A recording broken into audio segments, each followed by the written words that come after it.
Alright, Johnny, so if we look at your setup, looks pretty good.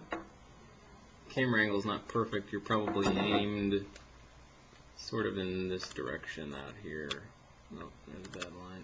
You're probably aimed in this direction out here. So it's a little bit off. It's going to look a little more inside, but for our purposes it's pretty good. So here as we start your backswing, obviously the most noticeable thing is just looking at your hands. Let's get a close-up of that. So if you watch where they start, I'm used to seeing them go more out and above the circle. Here they stay in them momentarily and then work inside and up, which is about perfect. And then if the camera were in a better position, this would look even better than it does right now, but this is pretty close. That looks pretty good. Up to this position, we draw a line. You're just past left arm parallel to the ground, but close enough. Shaft line's about perfect. Problem starts to happen here as I click through the next couple of frames. This would be the ideal top of backswing position with the arms.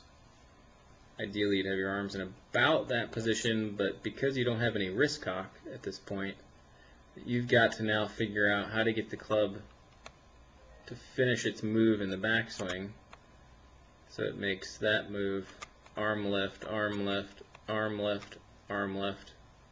You can see that you kind of go from backswing finishes basically here, then it's just a lift, a lift, a lift up to the top. So that lift is what causes the club to move slightly over plane coming down. So now I'll put another line here in yellow. So now we've got the club moving steeper, and what that's done is if you zoom in here on your head, you can see you've pulled away. The shaft has gotten steeper. You pulled your head away. I'm going to show that one more time. From the top, you hoisted it over your head. Shaft is now steep. Your body knows it's steep, so you start to pull away in an attempt to start to shallow it out. Some people thrust the lower body this way. You keep the lower body back pretty good, but your head pulls away. Your head's going this way, so we've got already created that much distance right here in your head. So now you figured out again, so you lowered, you pulled again, pulled away even further, but now you got the shaft lined up back from the inside now. And what that causes now, because you've pulled so far away, still pulling away, if you pulled away again, so now you've got the shaft moving out in this direction instead of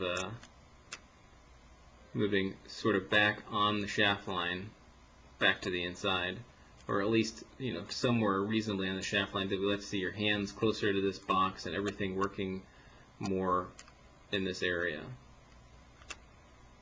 So if we take it back, so the last piece that comes with that is this exit line. It's just incredibly high. Ideally we want it to come out sort of on this plane down in here, but instead you've got it way up in here. And that just means you've got lots of hand action, lots of timing, all those different things. So if we could take it back to the top again, the backswing is just about right on where you want it to be. Right as you get to about here, here's your spine angle. Shoulders are turning almost at 90 degrees. It's about perfect. Hips looking good. Eyes are pretty good. All that's looking really nice. The problem that happens is these couple of frames where it's just a lift, lift, lift, lift. Your body starts shifting in this direction before you even finish. You're heading towards the target, and that's going to steepen out the shaft just enough to cause you to want to pull back to now create some room to get the shaft from the inside.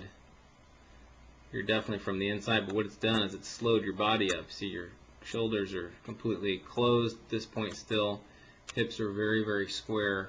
and the right heel's popping up instead of inverting towards the inside, because the lower body's getting out and giving a nice hip slide, but because that hoisting move from the top. So what I would tell you to do is to swing it back and essentially feel like you've got arm swing, left arm ends at parallel to the ground. The feeling would be like it stops here, and what that'll allow you to do is to keep your head up against this line and aggressively hit through the shot. So that'd be my advice. Looks pretty good.